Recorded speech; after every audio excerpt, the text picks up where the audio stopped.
from WBAI, and in Pacifica Radio, we've been noticing in the past couple of years a trend, which is a series of firings and bannings of producers and black management. In a move, Pacifica Radio, which is of course the major radio alternative outlet in the United States, there's a move in order to, because of the quote-unquote financial crisis, to reach out to the middle class for more money. And in the process, what they're doing is they're slamming the door on the faces of communities of color, a move away from diversity towards, a softer tone, away from militarism. And for example, in a city like LA, which is over 50% Spanish-speaking, you have the harassment of Informativo Pacifica, a news service completely unpaid, unfunded, despite mandates to do that. So, and in the movement, the national movements going on in this country, we're witnessing the most oppression falling on immigrant communities, Spanish-speaking immigrant communities, where we're watching deportations of 350,000 people, and ICE wants to up it to 400,000 a year. So, can you please discuss the role of racism in the quote-unquote movement in sort of debilitating and undermining our movement and disunifying us?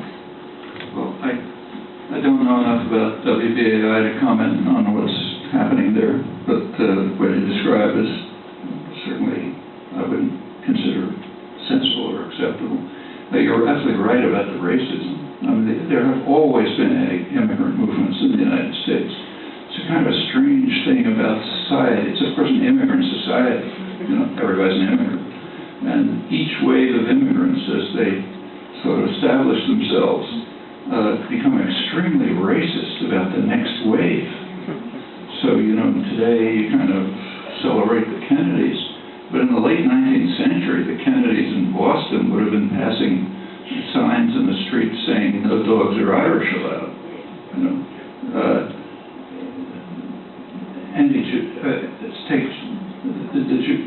I mentioned anti-Semitism in the 30s when I was growing up. When I got to Harvard, it was the same. You could cut the anti-Semitism with a knife. It was so thick. I think there were 2 or 3 Jewish professors. I think there was 1 woman professor, a symbolic woman professor. Now, over the 1950s, that disappeared. And the same has happened over and over. The most extreme racism was anti-Oriental. The Oriental Exclusion Acts were horrifying. Now there's plenty of rich Indians coming into Silicon Valley, rich Chinese too. The next wave is, and in fact a lot of the anti-black racism was anti-immigrant. From the point of view of Northerners, the immigration from the South, it wasn't from abroad, but it was like a wave of immigration. And it came in at a time when the economy was not expanding after the 60s in a way which could absorb them. So you get racism.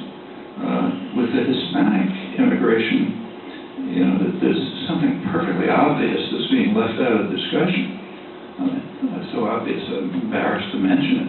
Why are they coming north? Well, there's a reason. A lot of them are fleeing the wreckage of Reagan's terrorist wars in the 1980s, and others are fleeing the wreckage of NAFTA.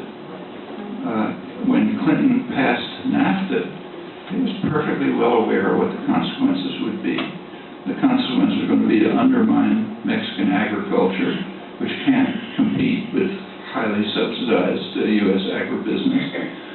It's going to undermine Mexican businesses, which can't compete with U.S.-based multinationals, which have to be given national treatment, have to be treated like Mexican businesses under NAFTA rules. And in many other ways, it's going to harm the Mexican economy, the Mexican population.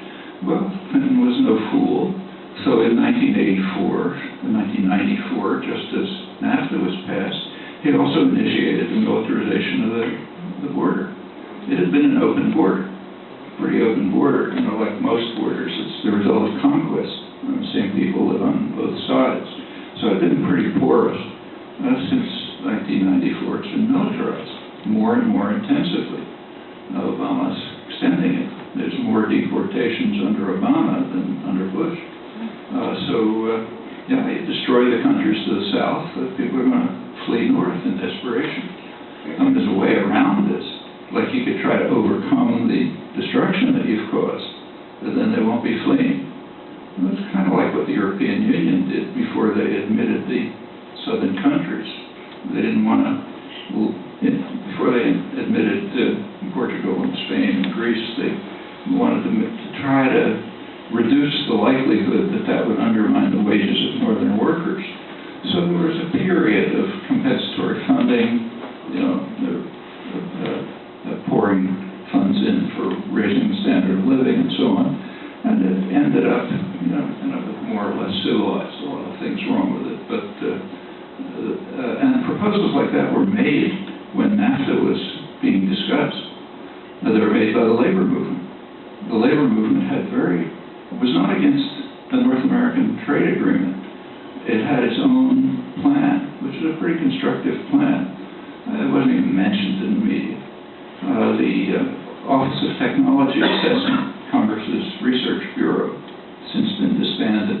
They don't want information. But they had a research bureau which came out with a very similar proposal.